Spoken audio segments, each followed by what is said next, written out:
Hello दोस्तों, मेरा नाम जस्टिन है और मैं मिनीसोटा के एक शहर में रहता हूँ। ये बात तब की है जब मुझे यहाँ पर नई नौकरी मिली थी और मुझे आईटी कंपनी में काम करने का मौका मिला था।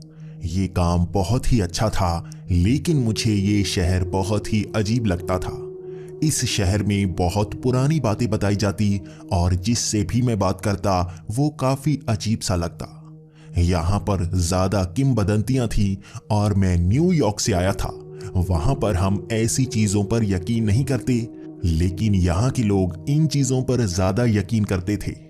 मुझे यहाँ नौकरी करते हुए 2 महीने हो चुके थे और मैंने यहाँ की कई नई नई कहानियां सुन रखी थी। और सबसे अजीब तो मुझे एक ही कहानी लगती थी। ये कहानी थी द रॉन्ग वे मैन की। द रॉन्ग वे मैन एक ऐसा इंसान जो हमेशा आपको सड़क पर मिलता है और अगर आपको वो सड़क पर दिख जाए तो आपको घर की तरफ गाड़ी कभी नहीं लेके जानी चाहिए। आपको गाड़ी कहीं और ही लेकर जानी चाहिए और अगले दिन आपको घर पर पहुंचना चाहिए। मुझे यही बताया गया था, लेकिन इसकी ज्यादा जानकारी किसी को नहीं थी कि वो द रॉन्ग वे मैन यहाँ पर कैसे आया और उसकी शक्तियां क्या हैं। क्या वो किसी को नुकसान पहुंचाता है या वो किसी को मारता है?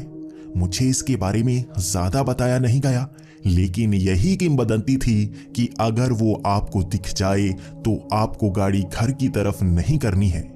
उसका आकार और डील डॉल भी बहुत अजीब बताया जाता था।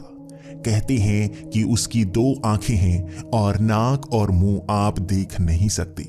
उसे देखते ही आप पहचान सकते हैं। जैसे ही गाड़ी उसके पास से निकलती है तो गाड़ी की रफ्तार अपने आप धीमी हो जाती है और वो काफी करीब से नजर आता है। उसका शरीर बेहद ही अजीब और काले रंग का होता है, जैसे उसने कोई काले कपड़े पहने हों। अगर वो आपको दिख जाए तो वो आपसे बात करने की कोशिश करता है, लेकिन उसकी बात किसी को समझ नहीं आती।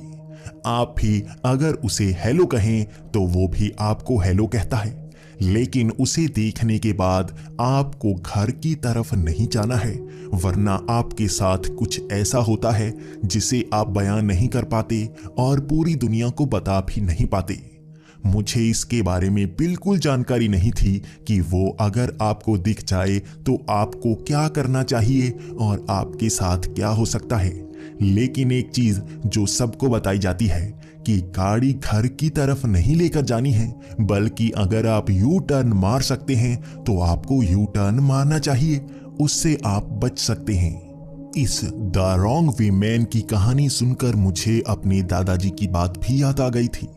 मेरे दादाजी भी यही कहा करते थे कि इन शहरों में ऐसे इंसान रहते हैं जिनके पास अजीब शक्तियां होती हैं। वो जादू टोने से जिंदगी भर ऐसी शक्तियां पाना चाहते हैं और मरने के बाद वो ऐसे प्रेत बनते हैं जो शापित होते हैं। उनकी शक्तियां अलग अलग हो सकती हैं, उनके शाप भी अलग अलग हो सकते हैं। हमें हमेशा सड़क पर उनके मिलने के बाद यू टर्न ही लेना चाहिए, यही हमें बचा सकता है। लेकिन मैं इन बातों पर यकीन नहीं किया करता था। दादाजी मुझे ये बातें तब बताया करते जब मैं छोटा हुआ करता था और तब मैं इन बातों से बहुत ज्यादा डरा भी करता था। लेकिन जैसे जैसे मैं बड़ा होता गया मुझे इन चीजों से डर कम होता गया, क्योंकि मैं समझने लगा था कि ऐसी कोई चीज नहीं होती। न्यूयॉर्क में मेरे साथ कोई ऐसी घटना तक नहीं हुई। मैंने किसी से ऐसी बात का कोई जिक्र नहीं सुना, तो मैं इन बातों पर यकीन कैसे करता। लेकिन यहां पर कुछ अजीब ही हो रहा था। वो जनवरी का महीना था और मेरी गाड़ी के अंदर सेलिना भी थी। मैं उसे घर छोड़ने के लिए जा रहा था और मैंने उससे वादा किया था कि डिनर के बाद हम घर पर आकर कॉफी पिएंगे, इसीलिए वो भी मेरे साथ ही आ रही थी। लेकिन जैसे ही हम रेजिडेंशियल एरिया के काफी करीब पहुंचे तो मुझे सड़क पर एक इंसान नजर आया। दूर से वो पूरी तरह से काला नजर आ रहा था, जैसे उसने काले रंग के कपड़े पहने हों, लेकिन उसने कपड़े भी इस तरह से पहने हुए थे कि जैसे वो शरीर से चिपके हुए हों। उसके कपड़ों से थोड़ी सी चमक भी निकल रही थी, तो मुझे लग रहा था जैसे वो लेदर के कपड़े हों जो काफी ज्यादा चमकते हैं। लेकिन मैं जैसे जैसे उसके पास जाता जा रहा था मुझे वो काफी अजीब सा लगना शुरू हो गया था। मैं गाड़ी को काफी तेज चला रहा था, रफ्तार 100 से ज्यादा की होगी, लेकिन मैं जैसे ही उसके करीब पहुंचा गाड़ी की रफ्तार अपने आप कम हो गई। मुझे ऐसा एहसास हुआ जैसे मैं चढ़ाई पर चढ़ रहा हूं और गाड़ी अपने आप धीमी होती जा रही है। मैं गैस पेडल पर जितनी जोर से पैर रखता गाड़ी उतनी ही धीमी हो जाती, जैसे सब कुछ उल्टा हो रहा था। लेकिन फिर भी मैं ज्यादा डर नहीं रहा था। सेलिना भी मुझसे यही कह रही थी कि तुम गाड़ी धीरे क्यों कर रहे हो, लेकिन मैं उसे जवाब नहीं दे पाया। मेरा सारा ध्यान उस इंसान पर था। मेरे दिमाग में वो कहानियां भी थीं, तो मैं उन्हीं के बारे में सोचता जा रहा था। लेकिन जैसे ही उसके काफी करीब पहुंची तो गाड़ी बहुत ज्यादा धीमी हो चुकी थी। मैं उसे देख रहा था और उसका चेहरा मुझे साफ साफ नजर आया। सच में उसके नाक नहीं थी और उसका मुंह भी नजर नहीं आ रहा था। उसकी बड़ी बड़ी सफेद आंखें जैसे मेरी तरफ देख रही थी। तभी सेलिना ने बोला, अच्छा मेकअप किया है, बिल्कुल रॉन्ग वे मैन की तरह दिख रहा है। यहां पर लोग इसी तरह से कपड़े पहनकर कभी कभी घूमते हुए नजर आते हैं। जरूर इसने भी वैसा ही किया होगा। मेरी भी हंसी निकल गई और मैंने भी अपना हाथ उसकी तरफ हिला ही दिया, लेकिन उसने मुझे कोई जवाब नहीं दिया। मैं उसके करीब से बहुत धीमे से निकल रहा था और मैं बार बार हाथ हिला रहा था ताकि उसे हाय कह सकूं, लेकिन उसने बिल्कुल जवाब नहीं दिया। तब मुझे ये लगा शायद वो अपने कैरेक्टर में इतना घुस चुका है कि जवाब नहीं देना चाहता। वो मुझे डराना चाहता होगा। इसी कारण अब मैं आगे को देखने लगा, लेकिन साइड मिरर से मैं उसको पीछे की तरफ देखने लगा। पीछे वो काफी अजीब तरह से मुड़ता हुआ नजर आया, जैसे उसकी टांगें टूटकर साइड को मुड़ रही हों। तब मुझे लगा कि वो कितना फ्लेक्सिबल है और हमें डराने की हर कोशिश कर रहा है। सेलिना भी काफी जोर जोर से हंस रही थी। वो अब काफी पीछे निकल चुका था और अंधेरे में जैसे गायब सा हो गया। अब हमारी गाड़ी काफी तेज चलने लगी थी और हमारी गाड़ी तेजी से रेजिडेंशियल एरिया के अंदर आ चुकी थी। हमें पीछे वो नजर नहीं आया, लेकिन हम दोनों उसी की बातें करते जा रहे थे।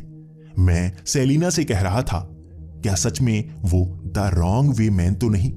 क्या वो हमें शाप से मार तो नहीं देगा? लेकिन सेलिना इन बातों को सुनकर हंसना शुरू हो गई थी।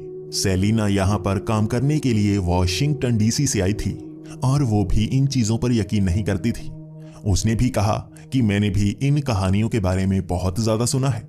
यहाँ पर इनकी बातें बहुत ज्यादा की जाती हैं और वो कहते हैं कि हमें घर की तरफ नहीं जाना चाहिए। तुम कहाँ जा रहे हो? घर ही जा रहे हो ना?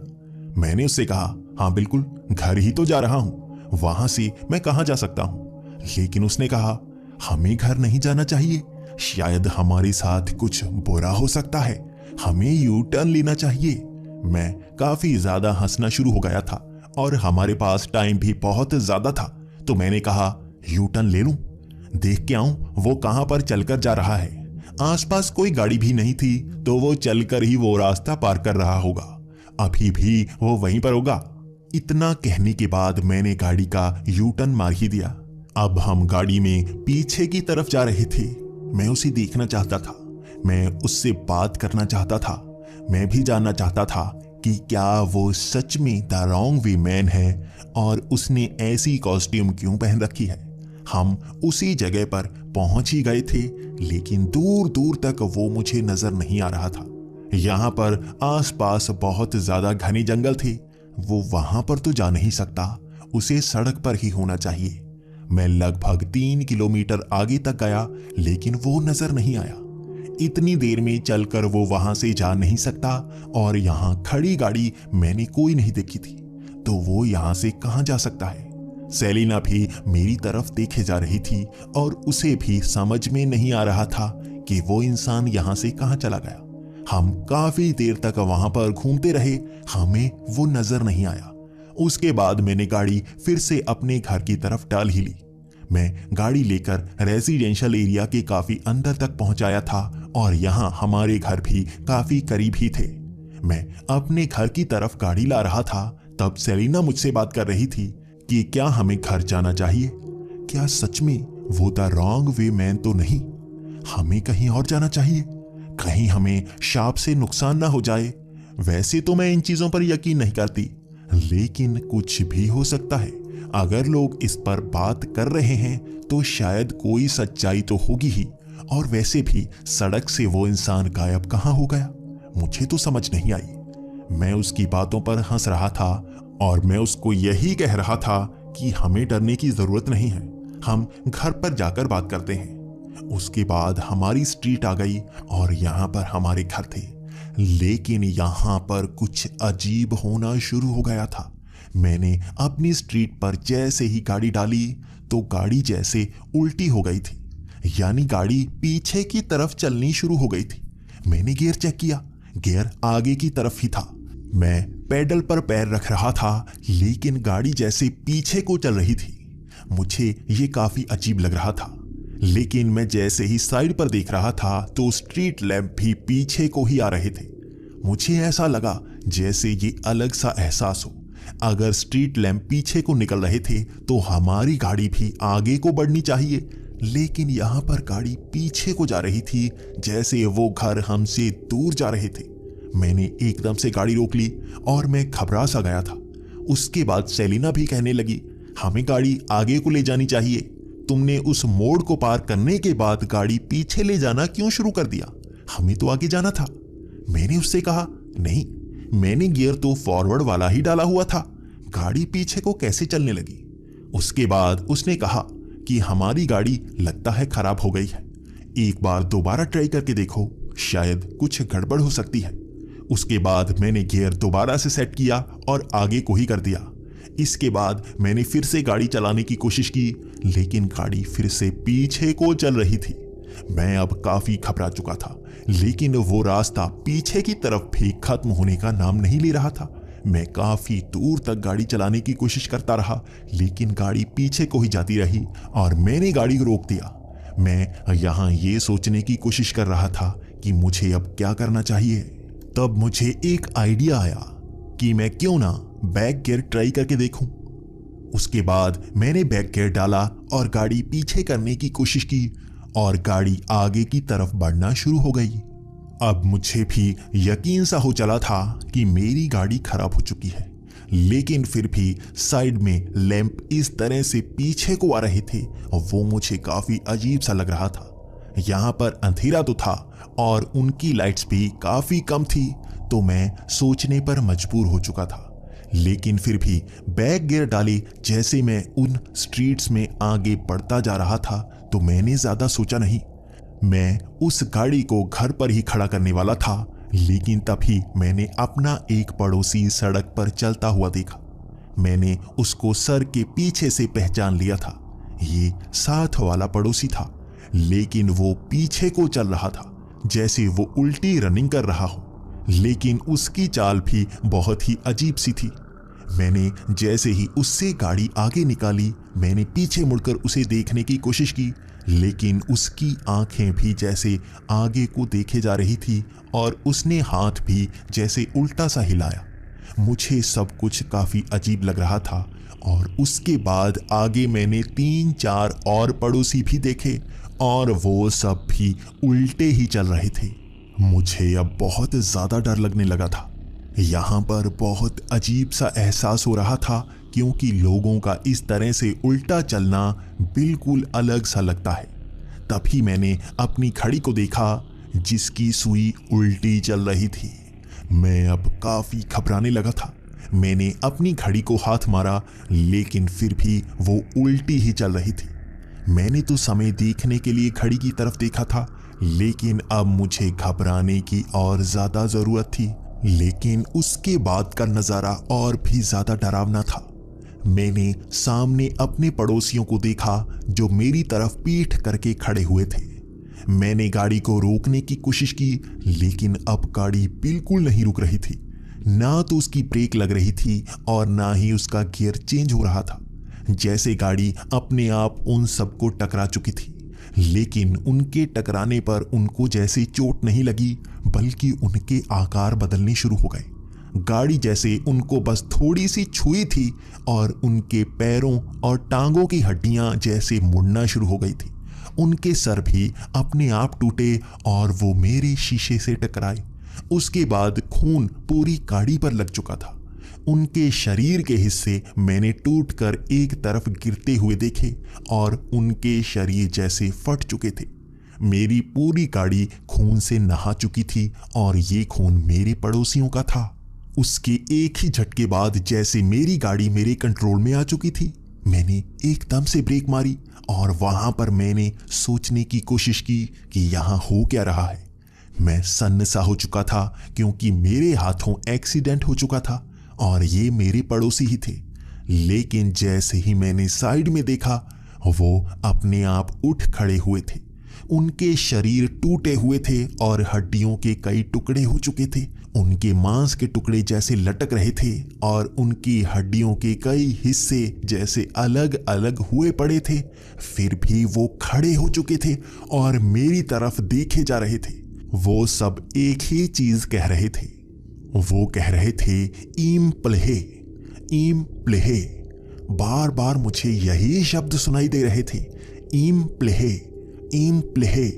मैं समझ नहीं पा रहा था कि इसका अर्थ क्या है। मैं सोचता जा रहा था और तभी घबराई हुई सेलिना ने कहा कि यहां से गाड़ी निकालो, हमें यहां से निकलना चाहिए। अगर हम यहां पर रुके तो फंस सकते हैं। यहां पर कुछ गड़बड़ हो रहा है। तभी मैंने सामने काले रंग का वही इंसान देखा जो मेरे घर के बिल्कुल सामने खड़ा था। वो आदमी यहां तक कैसे पहुंच गया था, ये तो हैरानी वाली बात थी ही। लेकिन उसके देखने के बाद से जो कुछ हमारे साथ हो चुका था वो ज्यादा डरावना था। वो भी धीरे धीरे चलता हुआ हमारी तरफ बढ़ रहा था और मैंने बैक गियर डाली गाड़ी आगे की तरफ बढ़ानी शुरू कर दी थी। लेकिन अब मुझे रुकना चाहिए था क्योंकि वो सामने से काफी करीब पहुंच चुका था। तभी सेलिना ने कहा, तुम गाड़ी आगे को क्यों बढ़ा रहे हो? हमें घर नहीं जाना चाहिए। तुम्हें याद नहीं है? मरना चाहते हो क्या? गाड़ी पीछे करो। लेकिन मैंने बैक गियर डाला हुआ था और गाड़ी आगे को चल रही थी। तभी मैंने ब्रेक मारी और मैंने फिर से आगे का गियर डाल दिया। उसके बाद गाड़ी पीछे को हटना शुरू हो गई। मैं गाड़ी को पीछे कर रहा था और हमारे घर आसपास से निकल रहे थे। जैसे वो लोग वहां से बाहर आ रहे थे। उनकी चीखें हमें अब भी सुनाई दे रही थी। उनके वो शब्द, ईम प्लेहे, ईम प्लेहे। मैं समझ नहीं पा रहा था इन शब्दों का क्या अर्थ है, लेकिन मेरे कान के पर्दे जैसे फटने को आ गए थे। हर तरफ यही शब्द और वो टूटी हुई हड्डियां लेकर जैसे भागकर अपने घर के अंदर जाने की कोशिश कर रहे थे। उनके दरवाजे खुले थे और वो उल्टे चलते हुए अपने घर के अंदर जा रहे थे। सब कुछ मुझे उल्टा नजर आ रहा था। लेकिन मैंने गाड़ी काफी पीछे तक की होगी। हम वहां से दूर नहीं जा रहे थे। जैसे साइड के स्ट्रीट लैंप्स अब पीछे को आ रहे थे, लेकिन हम वहां से निकल नहीं रहे थे। जैसे घूम घूम कर हम वहीं पर थे। वहां पर जैसे सब कुछ उल्टा हो रहा था। कभी तो पहले जैसे वो पड़ोसी बिल्कुल ठीक नजर आते, उसके बाद जैसे ही मैं अगला गियर डालता वो गाड़ी से टकरा जाती। लेकिन मैं जैसे ही पीछे का गियर डालता गाड़ी आगे को चलनी शुरू हो जाती। बार बार मैं गियर आगे का डाल रहा था, कभी पीछे का डाल रहा था और मुझे समझ नहीं आ रही थी कि हो क्या रहा है। पूरी गाड़ी खून से लथपथ हो रही थी, लेकिन बीच बीच में जैसे वो खून अपने आप गायब हो जाता। जैसे ही मेरे पड़ोसी उस गाड़ी के पास पहुंचते, उसे छूने की कोशिश करते, खून जैसे अपने आप गायब हो जाता। मैं ऐसा एहसास कर रहा था जैसे समय उल्टा चल रहा हो। लेकिन मैं जैसे ही गाड़ी में उल्टा गियर डालता, जैसे घड़ी भी अपने आप उल्टी चलनी शुरू हो जाती। क्या यह गाड़ी के साथ जुड़ चुका था? हमारे साथ क्या हो रहा था? तभी सेलिना ने मेरे कान में कुछ शब्द कहे। उसने कहा, तुम्हें पता है वो सब क्या कह रहे हैं? तुम्हें समझ में आ रहा है वो क्या कह रहे हैं? मुझे समझ नहीं आई वो क्या कहना चाहती थी। मैंने उससे कहा, क्या कह रहे हैं? उसका अर्थ क्या है? ईम प्लेहे, ईम प्लेहे। तो उसने कहा, तुम्हें अब भी समझ नहीं आई? यहां सब कुछ उल्टा हो रहा है। सब कुछ हमारी गाड़ी से वो उल्टे ही टकरा रहे हैं। जैसे हम यहां पर आ रहे होंगे तभी वो टकराए होंगे। और वो पता है क्या कह रहे हैं? ईम प्लेहे को सीधा करो तो उसका अर्थ बनता है हेल्प मी, हेल्प मी। वो बार बार हमारी गाड़ी के पास आकर यही कह रहे हैं। वो हमसे मदद मांगना चाहते हैं, लेकिन वो बार बार हमारे साथ जैसे फंसे हुए हैं। मुझे भी अब समझ में आना शुरू हो गया था, यहां पर सब कुछ उल्टा हो रहा है। हम जैसे ही इस एरिया में पहुंचे हैं, हमारे साथ ये सब घटना शुरू हो गया है। और वो काले रंग का इंसान बिल्कुल सामने खड़ा सही रफ्तार में चल रहा था। वो धीरे धीरे हमारी गाड़ी के पास आ रहा था और वो भी कुछ बोलना चाहता था। वो कुछ इशारे कर रहा था, जैसे उसने उंगली घुमाकर एक सर्कल बनाया हो। मुझे उस सर्कल का अर्थ भी समझ में नहीं आ रहा था।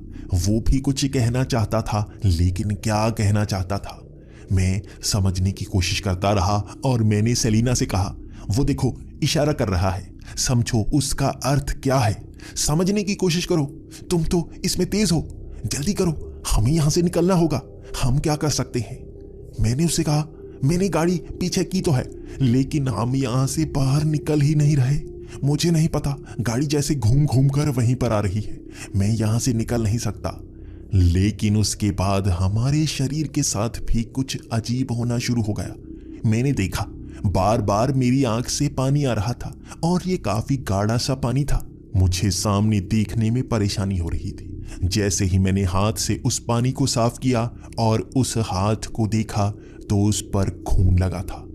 मेरी आंखों से खून निकल रहा था और मैंने जैसे ही सेलिना की तरफ देखा, उसकी आंखों से भी खून निकल रहा था।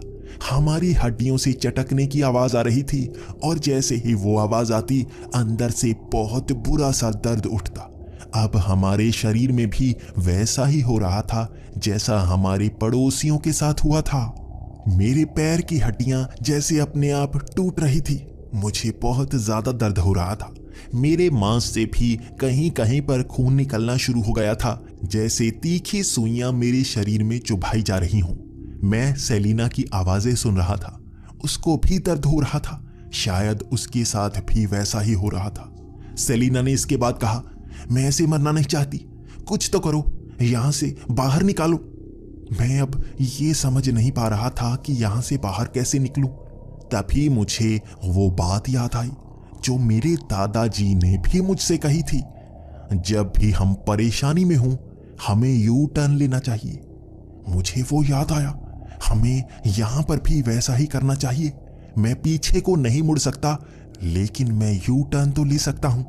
उसके बाद मैंने पीछे का गियर डाला और गाड़ी आगे को चलना शुरू हो गई। मैंने तभी एक यू टर्न मारा और गाड़ी अब पीछे को जा रही थी और अब मैं वहां से बाहर निकलना चाहता था। सच में हमारी गाड़ी अब उस एरिया से बाहर निकली थी और सड़क पर आ चुकी थी। अब मैं गाड़ी को तेजी से भगाता हुआ वहां आगे ले जा रहा था, लेकिन गाड़ी अपने आप पीछे को चलना शुरू हो गई। जैसे वो अपने आप दोबारा हमारी स्ट्रीट की तरफ जा रही थी। मैं फिर से डरा, अब मैं क्या करूं? हमें वो दोबारा खींच रहा है। तब सेलिना ने कहा कि हम अपनी स्ट्रीट से बाहर आ चुके हैं, आगे का गियर डाल लो, अब हमारी गाड़ी आगे को चलना शुरू हो जाएगी। मैंने जल्दी से आगे का गियर डाला और सच में हमारी गाड़ी आगे चलना शुरू हो गई। हम अब अपनी स्ट्रीट से दूर जा रहे थे और हम वहीं से निकले जहां से हमें वो काला इंसान नजर आया था।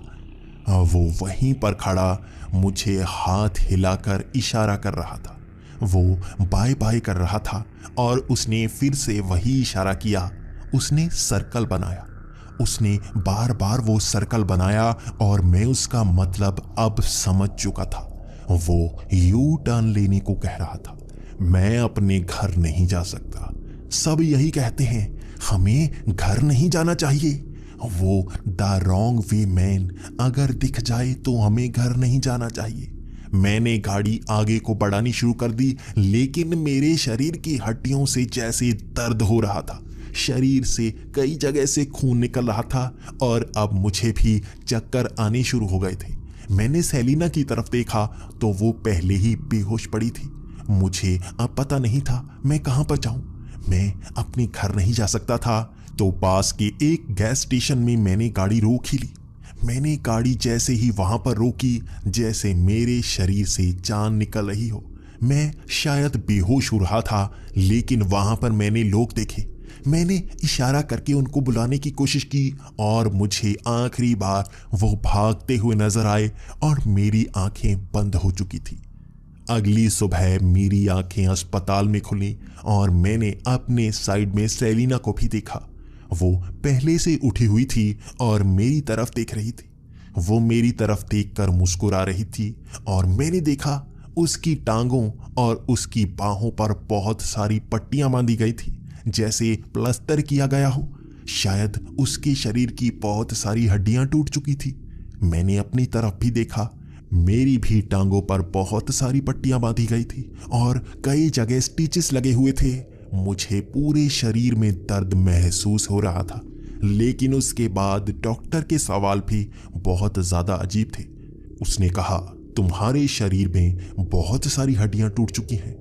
पता नहीं ऐसा कैसे हुआ, लेकिन बाहर से कोई चोट नहीं है। बाहर से ऐसे खून निकला हुआ है जैसे किसी ने बहुत सारी छोटी छोटी सुइयां चुभ हुई हों। लेकिन तुम्हारी गाड़ी का तो एक्सीडेंट तक नहीं हुआ। आखिर तुम्हारे साथ हुआ क्या? हम बता नहीं सकते थे। हम उन्हें कैसे समझाते? और मैंने एक बार कहा भी कि हमें वो द रॉन्ग वे मैन मिला था, लेकिन उसके बाद वो डॉक्टर हंसने लगा। उसने जैसे हंसी में वो बात उड़ा दी हो और वो हंसता हुआ वहां से बाहर चला गया। उसने कहा, ये भी पागल लगते हैं। लेकिन वहां पर एक नर्स हमारे पास आई और उसने यही कहा कि शायद आप बच गए, आप घर नहीं गए। मुझे पता है आपके साथ क्या हुआ है। यहाँ पर पहले भी बहुत पेशेंट ऐसे आ चुके हैं जिनके साथ ये हुआ, लेकिन वो बहुत कम लोगों को नजर आता है। शायद साल में एक ही बार नजर आता है, लेकिन जिसको भी वो नजर आता है वो इस एहसास को महसूस कर पाता है। लगभग 7 दिन तक हम उस अस्पताल में रहे और उसके बाद हमें छुट्टी मिल गई। हमें वैसा एहसास दोबारा नहीं हुआ जैसे दुनिया उल्टी चल रही हो। लेकिन और अजीब बात कि दूसरे ही दिन हमारे अस्पताल में हमसे मिलने हमारे सारे पड़ोसी आए। वो बिल्कुल ठीक थे, उन्हें बिल्कुल चोट नहीं लगी थी। उन्होंने तो खुद हमसे पूछना शुरू कर दिया, आखिर तुम्हारे साथ क्या हुआ? हम दोनों उन पड़ोसियों को बहुत ही हैरानी की नजर से देख रहे थे। उन्हें सच में एक खरोंच तक नहीं आई थी। हमारे साथ जो हुआ शायद उनको पता तक नहीं। हम सोच रहे थे शायद उनकी मौत हो चुकी होगी, लेकिन वो घटना सिर्फ हमारे साथ घटी थी। आज भी यहाँ पर कहा जाता है, अगर द रॉन्ग वे मैन आपको सड़क पर दिख जाए तो आपको गाड़ी घर पर कभी नहीं ले जानी चाहिए। आपको गाड़ी यू टर्न मारकर कहीं और ले जानी चाहिए और एक दिन वहीं पर गुजारना चाहिए।